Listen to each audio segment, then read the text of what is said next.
Welcome to Elevate Today podcast. I am with Suzanne. Welcome to the podcast. Thank you for having me. We are fairly new friends. I think we've known each other for 2 months. Mm-hmm. Something like that, yeah. Yes. So I'll give a little intro. So basically, Suzanne has been through a lot recently, and something that I just really admire her strength in, and something I want to go into in this podcast today, is the topic of grief, of losing someone dying very close to you, and like acclimating back to reality, like coming back to life when you lost someone you love, when you lost a part of you. And it's actually something a lot of people face in their lifetime, but like there's just not enough perspective on how to handle such a thing that like we are not prepared for. No matter who says what, no matter what book you read, like no one's prepared for death, especially with what you experience. So go ahead and talk about your experience, your boyfriend, and overall what you feel comfortable sharing. Okay, well, thank you again for having me. So my boyfriend, I met each other in 7th grade. I had just started at a new school, and he was like one of the first people that I met. And we had a class, and we were cool, we were friends, we talked. But in high school, freshman year of high school is when we got close. And he would walk me home from school, and he had a crush on me, and I had a crush on him too. And so we just got closer in high school, and then after high school, we kind of went our separate ways. He went to a different school, and I did my own thing. I moved to the East Coast, and he did his thing. And then in 2019, I moved back to California. And it's funny because I hadn't seen him since high school. I hadn't seen him since sophomore year of high school. And one day I was driving around in my new car, and I seen him walking. Yeah. I seen him walking with Ike. And I stopped, and I was like, "Hello, Ike, is that you? Get in the car, what are you doing?" Oh my gosh. Yeah, so they got in the car, and I just caught up with them, and that was the first time I'd seen him since sophomore year of high school. Dang. So it was crazy. And then after that, I just kept seeing him. I got invited to a friend's birthday. He was there. And then I was like, why do I keep seeing him everywhere? And it was almost like something was trying to bring us together. Yeah. I don't know.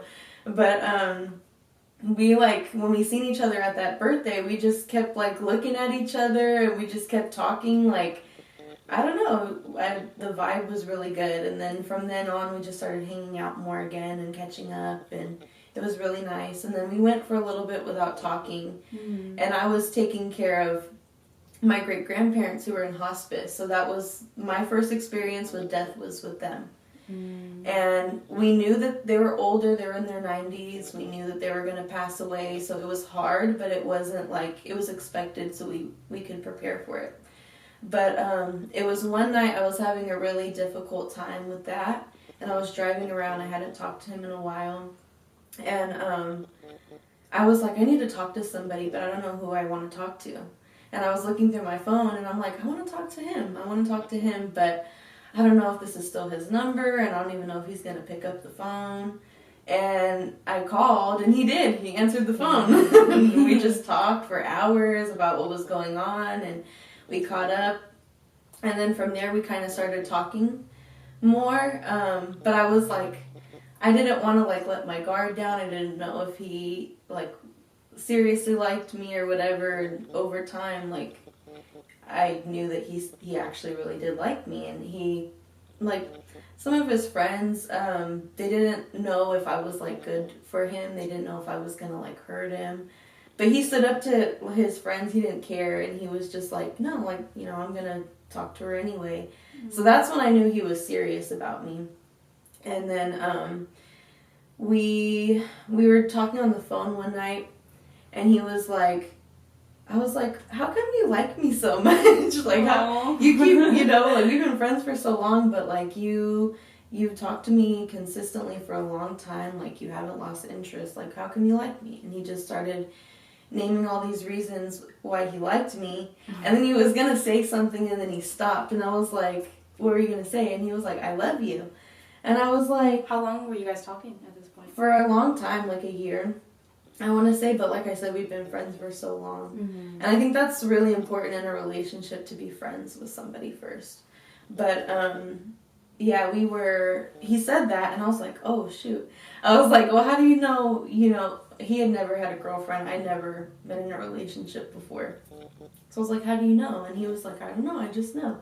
And I didn't say it back to him yet at that time, because I was like, well, what if he is just saying that or whatever? But we hung out more, and he really showed me that he cared about me. He was so respectful of me, like, just anything that you could possibly think of that you would want in a guy, like, he had that.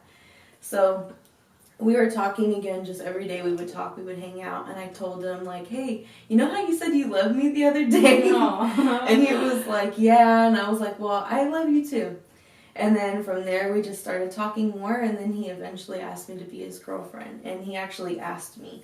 And I mean, like, not a lot of guys, we went to the beach, and he asked me to be his girlfriend. Aww. But how many, like, guys do that, like, not a lot of guys do that now. Yeah, especially our age, it's not the same. Right, so he helped me through so much, he taught me so much about life. Like, I was always very kind of sheltered and very, like, scared to do things, and I felt like I started really living my life. We just did everything together. We would go on trips together, we would try new things together. We were best friends. Like, we were boyfriend and girlfriend, we were best friends. We did everything, we talked about everything. He never lied to me ever. Like, nobody has a perfect relationship, and we had our issues and stuff, but we always tried to work those things out. We always did work those things out. We always watched out for each other, even if we were mad at each other. So he was my first love, and I was his first love, and he's like, even though he's gone, like, he's still my best friend. So he just means the world to me. Yeah. Wow. And how long were you guys together? So we were officially dating for 2 years before he passed away. And you known him for, like... Since I was in seventh grade. So that was like 7 years? Yeah. Yeah, like 7 years. That's wild. That's a long time. Yeah. Yeah. So when you say that you feel like he's still close to you and he's still with you, like, what does that mean to you? So, he passed away very traumatically, and it's the worst thing I've ever been through in my life. I was with him just right before he passed away, and it wasn't like, I'm not going to go too much into it, but it just wasn't a good ending for him, and that really stayed with me. And I mean, he's been gone for 7 months, and it still hurts, but right after he passed away, I didn't know he had passed away until hours later. But I felt him. Like, I felt something was wrong, but I felt him. Like, I felt like he was there. It was I don't even know how to explain it. Mm-hmm. And I feel like maybe people that have gone through it kind of know, but I was just sitting there, and it felt like he was there. Damn. And I felt like there's no way that he could die. Like, there's no way that he could be dead. But I just had this feeling in my gut that something bad was happening, and I think that was him trying to tell me that he was gone. But he sends me signs through songs that we liked. I'll be really sad, and I'll just sit in my car and I'll talk to him, because I feel like your spirit is still there when you die. Mm-hmm. I seen something, it was a post, and it said, a bird lives in a cage its whole life, and the bird was basically representing a person's spirit, and the cage was representing a person's body. And eventually one day, that bird breaks out of its cage, and you know that it's still there, it's somewhere, you just don't know what it's doing, you don't know how it's living, but it's out there, and the cage has no use anymore. Mm-hmm. And I feel like that's what happens when you die. That was a good representation.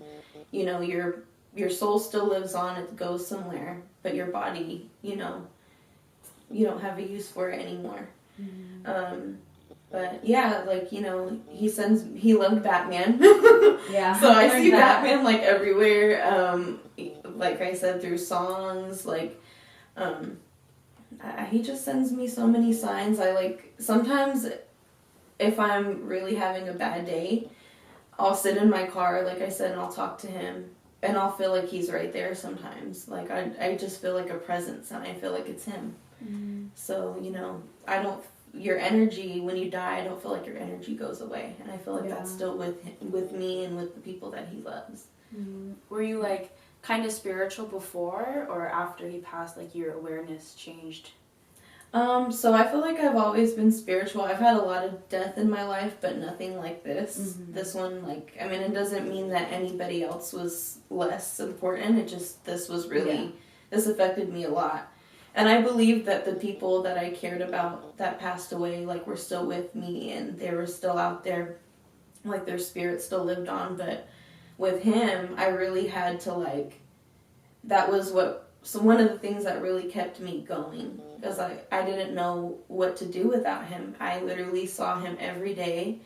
I pretty much lived with him the last couple months of his life, and we had a daily routine. So it's like you just go from being with that person every day, having a routine with them. We had plans later on that night, and then just nothing. So that, like, trying to keep in mind that his spirit still with me is one of the things that I had to keep in mind to, like, keep me pushing through my day.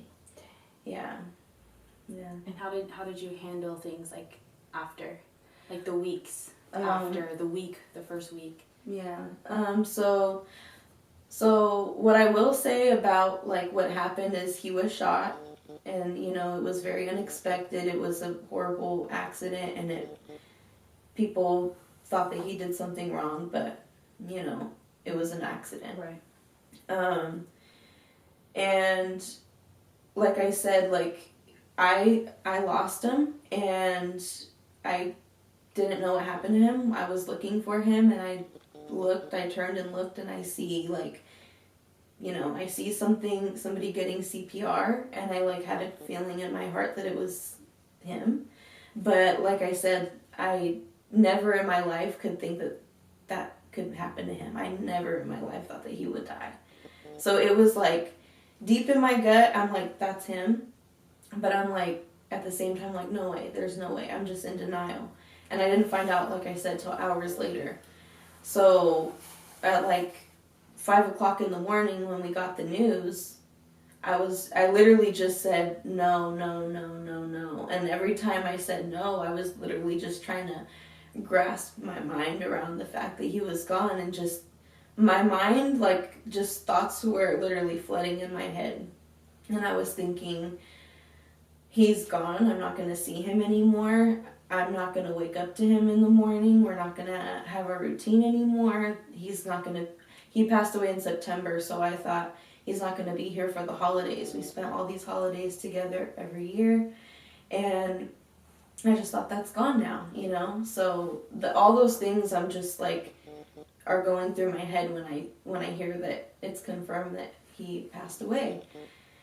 So that's how I handled it right then and there, and I just cried, because, like, just so much building up, you know, all that worry, all those things that you're thinking about, and then you finally get that confirmation that it was him, and it's all just coming out. Like, I was a mess. I was crying. I couldn't sleep.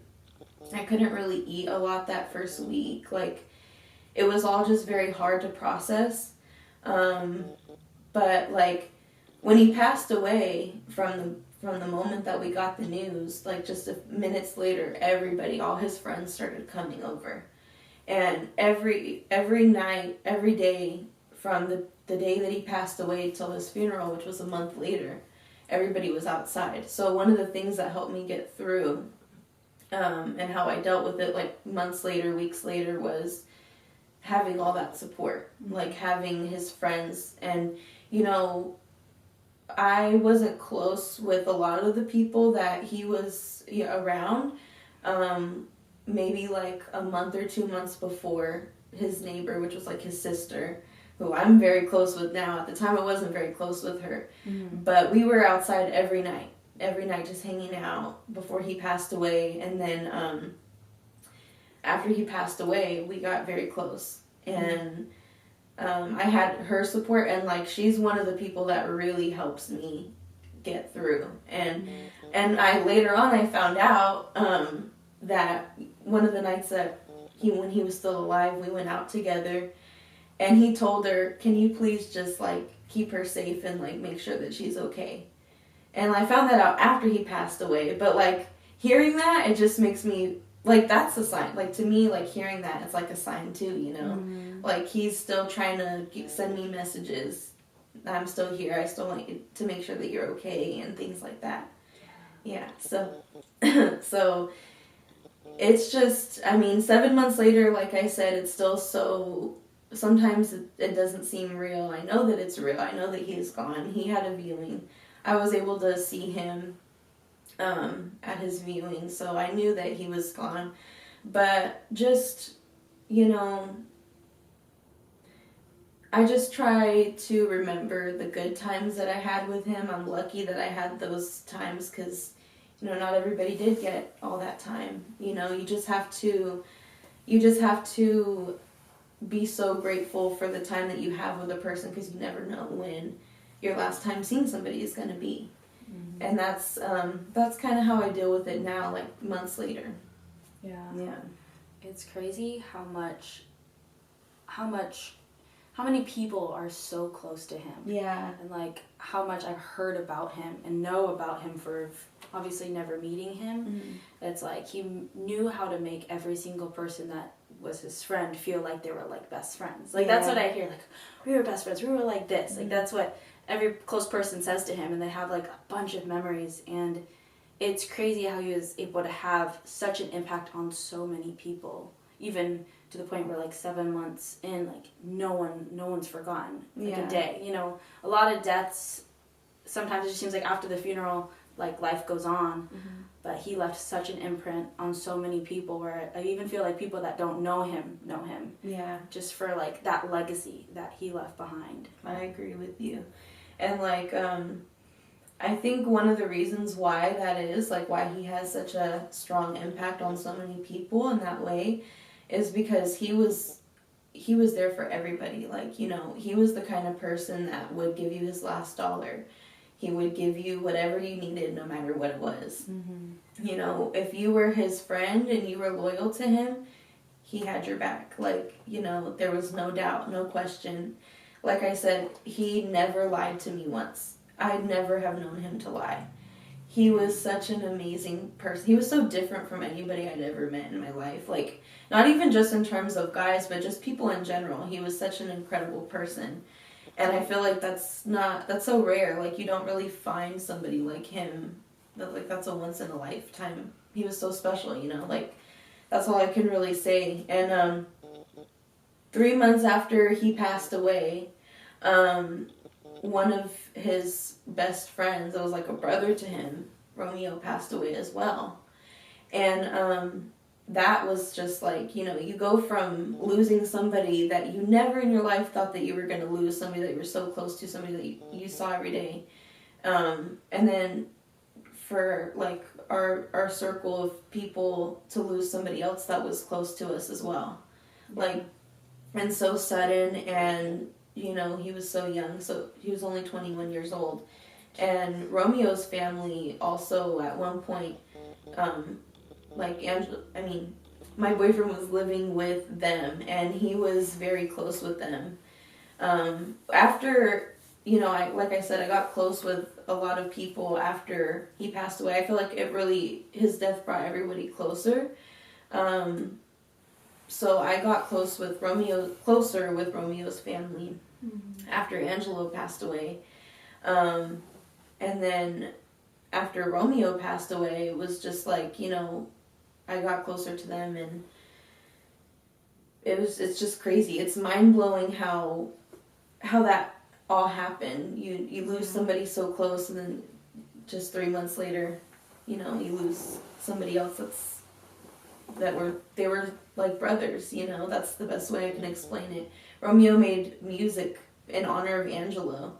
Yeah, I heard about that. Yeah, so I mean, it's just, it's like a whole, it's almost like you're living in a movie. Like, it's just so surreal. Do you feel like you have like a fear of just losing someone again? Yeah, definitely. It's made me, in the past, I didn't really care if, I wasn't really afraid of death. It was kind of like whatever. But I lost Angelo, and it really made me think, like, what happens after you die? Like, I know, like I said, I believe your spirit lives on. Mm-hmm. But you don't know what you go through when you die. You don't know what that process is like. And then you lose 3 months later somebody that was so close to him, and it's just like, it's crazy. And it really just made me feel like, well, who's next? That's how I felt. And I think everybody kind of felt that way too. It's just, I feel like every day I'm really trying to live my life to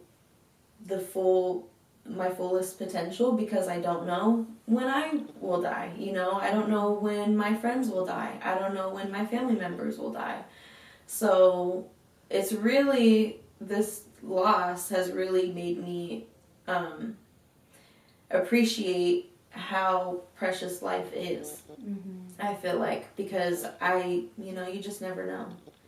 So yeah, I mean, it gave me a lot of anxiety after those two back to back, because it just made me feel like, why is this happening? Why them? Why so close together, So yeah, definitely. It made me fear death, and it made me just wonder, like, who's next, Yeah. And how did you, like, kind of get past the fear and start after you had time off to just process and heal, right? So the day that Angelo passed away was the Saturday. And then I had that week off of work. They let me have that week off. And then after that week, I went back to work. And I kind of just had to, like, start just trying to make my life normal again, and try and figure out how to do that without him. Without having the person that I had my daily routine with every single day. And then I did take a semester off from school, which was helpful for me, because I couldn't really focus on school with all that going on in my head. Mm-hmm. But I still have that fear in the back of my head.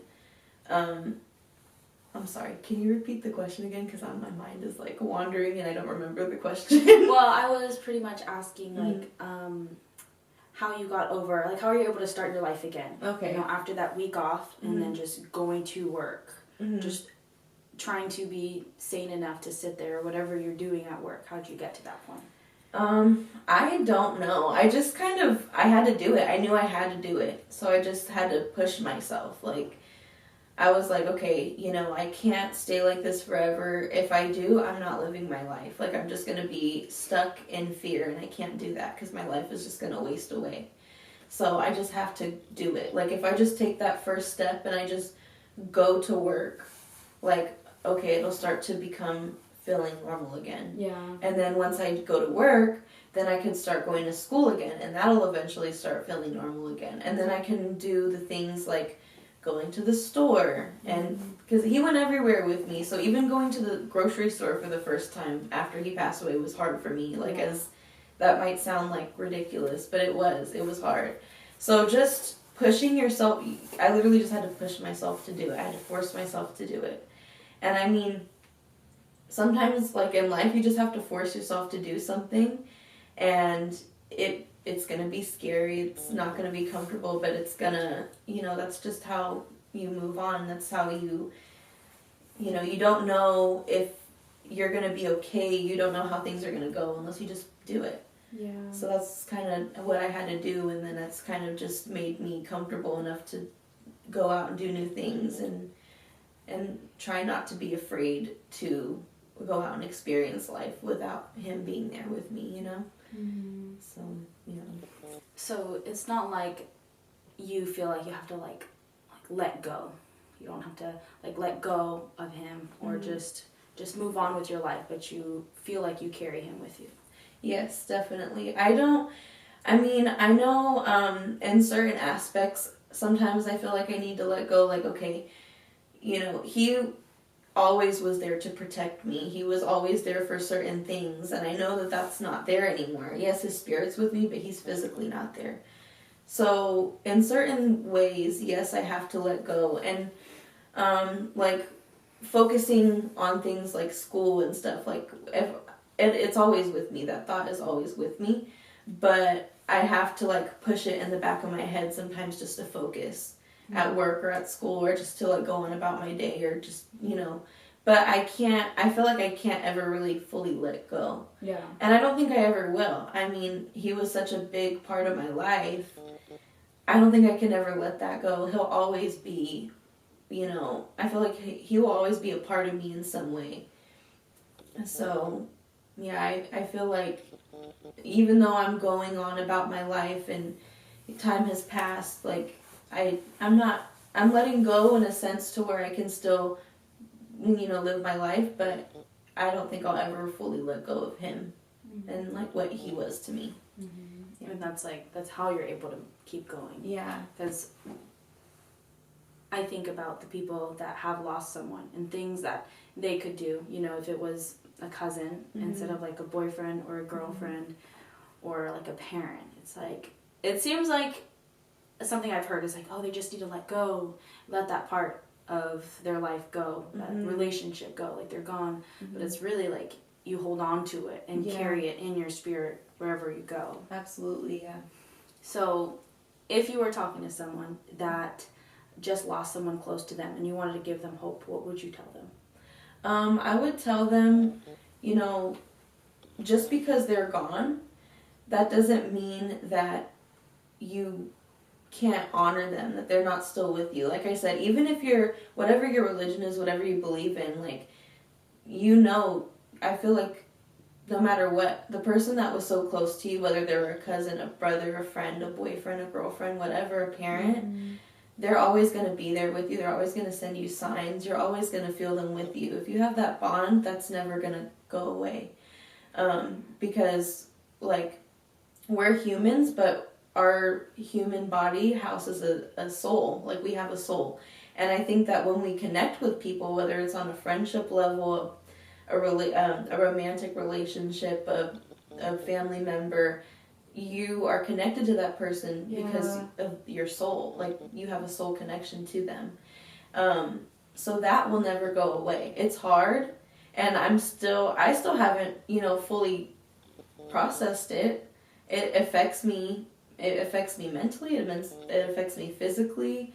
I'm just now starting to get set up with a grief therapist. But something that I really would recommend for everybody that's going through something like this is to go to a therapist, because they know how to give you the tools to work through this. You could talk to a friend, you could talk to a family member or whatever, but at the end of the day, a therapist knows how to talk to you, to give you the tools to work through the grief that a family member or a friend may not know how to do. You know what I mean? It's really important to do that. And some things that I've done personally, like I said, like, I haven't gone to therapy yet. Yeah.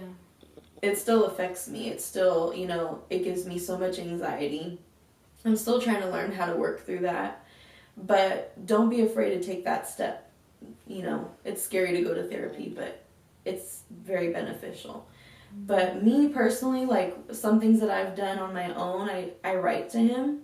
Like, I write letters as if I'm writing to him, and it feels like I'm having a conversation with him. Or I will actually just talk to him. Like, I'll just sit in my car and talk to him if I'm having a hard day, or talk to him in the shower, or whenever I'm alone. Like, he's there, I feel like he can hear you.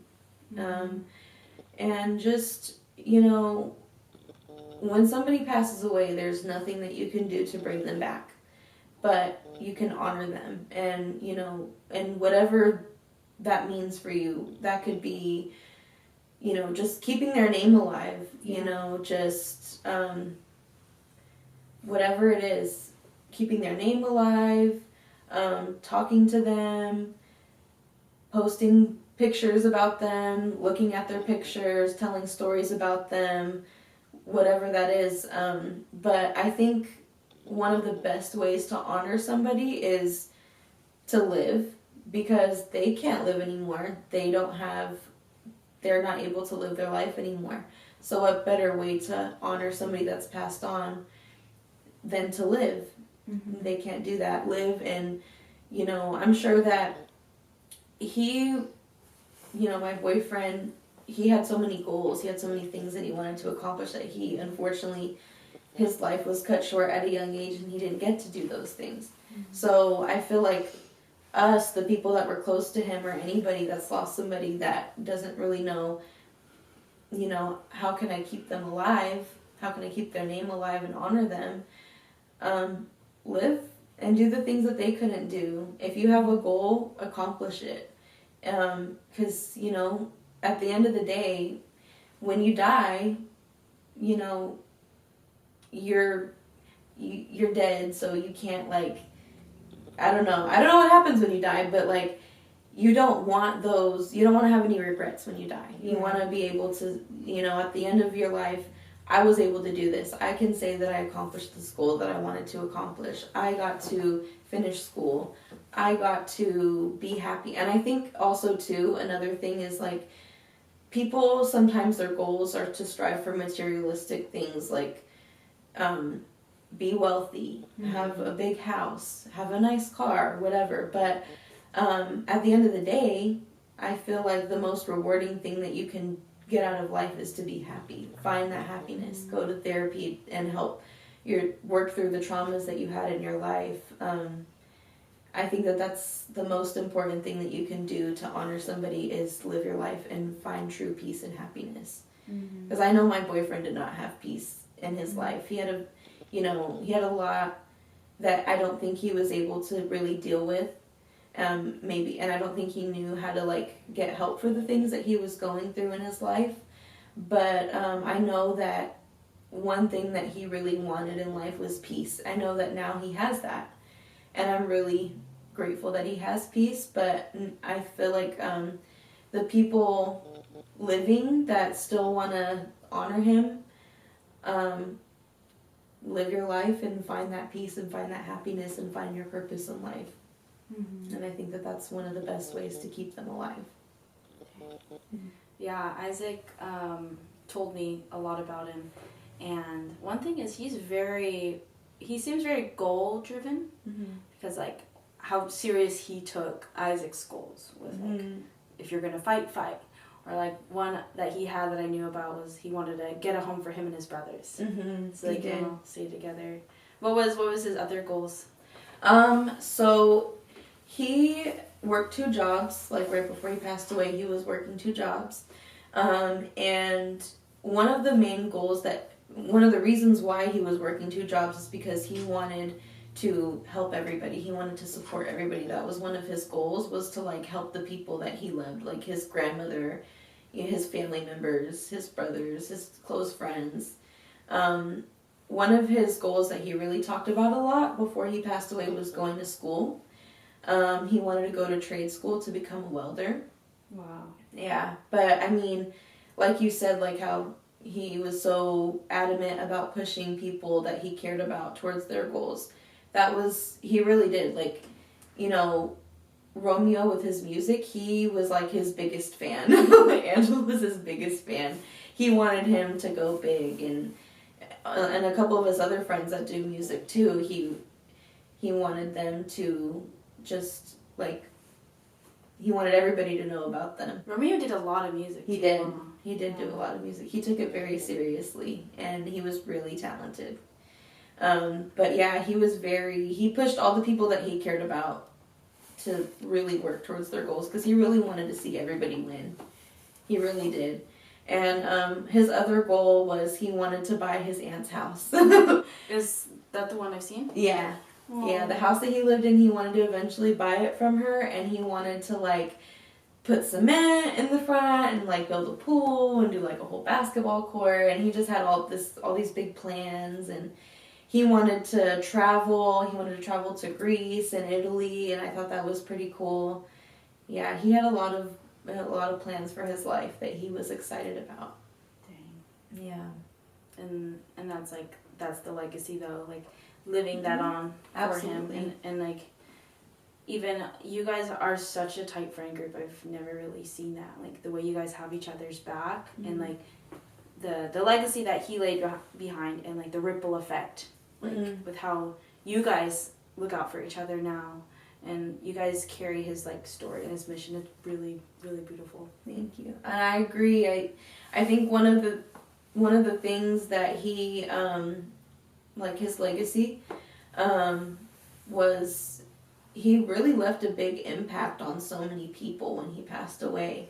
Like you said in the beginning, like nobody has let his name die. Everybody still talks about him. Everybody still wants to represent him in some way. And I think that's his legacy, and what people really took from that, and what a lot of people really admired from him, was that he was such a hard worker, that he was so loyal to the people that he cared about, and that he was such a hard worker, and that he just wanted to see everybody win.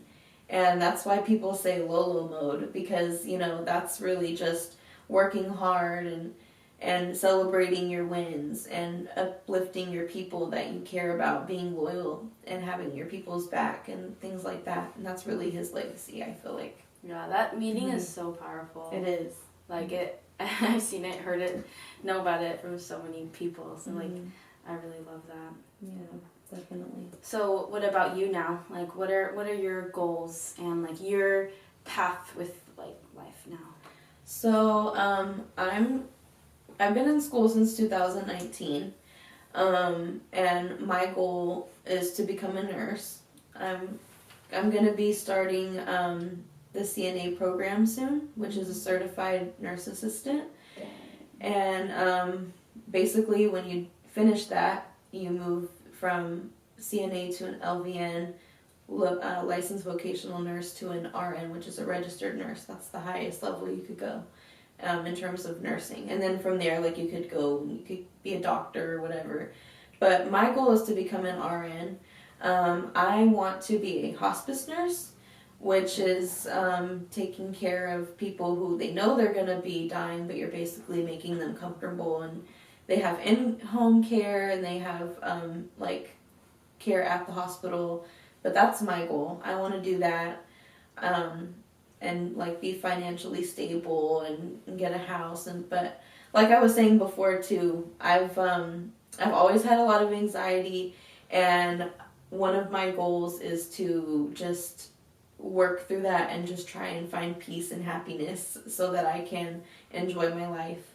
But yeah, I just that's my main goal, is to become a nurse and just try and live to the best of my ability and just live my life to the fullest and get the best out of it. Yeah. So death doesn't scare you. Death does scare me. But you're choosing to be a hospice nurse. Yeah. I feel like being a hospice nurse will help me get over my fear of death. I feel like me helping people that are going through it, I kind of have a closer connection to it, and I will see it more on a day-to-day basis, where it will kind of be not so it'll affect me, but it's something that I'll become used to where maybe death won't scare me as much, because I'm helping all these people get through the fact that they're dying. Jeez, you're gonna witness so many like deep thoughts. Yeah. Like your last thoughts before you die. You're right. Like, don't regret. Yeah. Like, love on the people that you love hard. Have fun and work hard. Like the balance of it. Yeah. Definitely. And I feel like most people, they're either like just so into work, so committed to that life where like I don't have time for family, I don't have time for friends, or like the other side where it's just like all play, all fun, all social, but like knowing how to like be at that balance. Definitely. Once you get there, you could say you're living. Yeah, absolutely. And I also feel like, so like I mentioned in the beginning, my great grandparents, they were in hospice, And that's what made me want to be a hospice nurse. I was originally going to school for business because I wanted to own my own salon. Wow. But I completely changed, like, once I experienced that, because they were in home care. So they came to the house and we got to see, like, they basically taught us how to take care of them. And how to help get them comfortable. And they are so knowledgeable, and they're a really special kind of person. You have to really, like, you get educated when you become a hospice nurse. You get educated on how to explain to somebody that they're dying, and like what they're going to experience and how to be okay with that. And that's not easy to do. And I know it'll be hard at first, because how do you tell somebody that they're dying? How do you make them comfortable with that? How do you how do you get their family to be okay with that? But like I said, I feel like everybody dies. Death does not discriminate.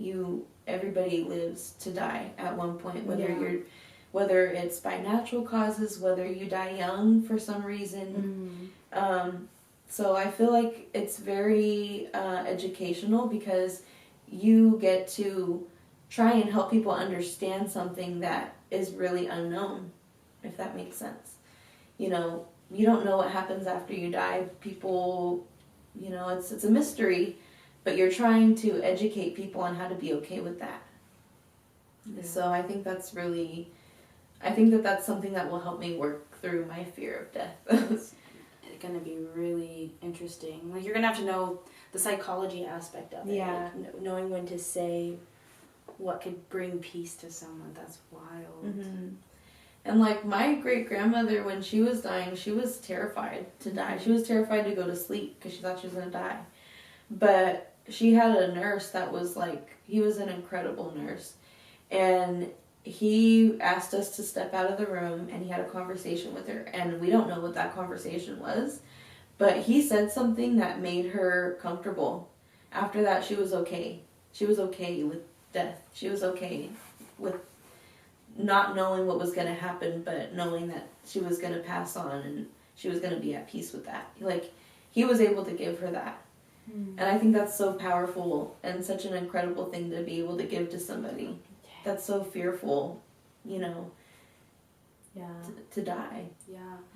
It's crazy how, like, one's challenging life experiences, like, the most challenging thing you can face could end up being, like, something that you do for other people. Yeah. Just with you facing death from your grandparents and with your boyfriend.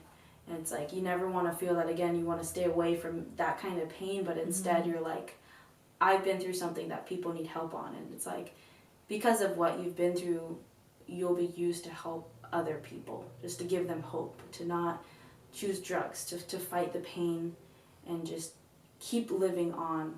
Because you're right, like, when someone dies, you should live on for them, not die alive and just numb yourself and just do nothing. Because I get that, like, there's a time when that seems like the only thing, just to drink your feelings and just cry for hours and hours. But because of what you've went through, you can have that message to help so many other people.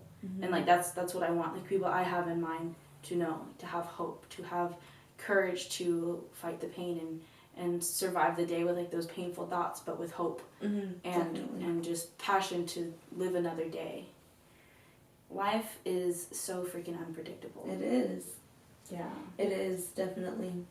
And it's crazy how life can literally just be taken from you like that. I feel now that I've experienced what I've experienced, if you wake up in the morning and you make plans and you're able to live those plans and get through those plans at night, like, that's a blessing. Like, that's, like, that you should be so thankful for that.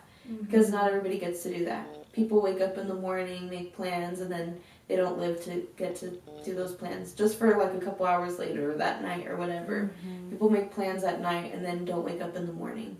So, yeah, definitely life is incredibly unpredictable, and I feel like also it's been really hard for me to motivate myself. I've been trying to motivate myself more and just push myself for that reason. I could die. I could die whenever, and what if I die and I don't get to do that thing that I wanted to do?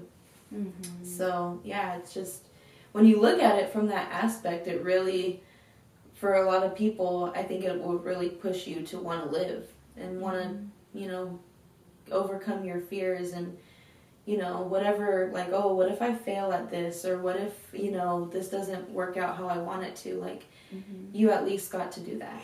You at least got to have the opportunity to experience that. Yeah, death teaches us how to live. Yeah, definitely. Because, like, I do think that the spirit and soul goes somewhere. Mm-hmm. It goes somewhere. It's just the body. I believe that too. That you know, gets buried. Mm-hmm. So it's more like in this human experience, what are the best things to do before our soul and spirit just go somewhere else? Yeah. Yeah. Absolutely. That's life. Mm-hmm. Well,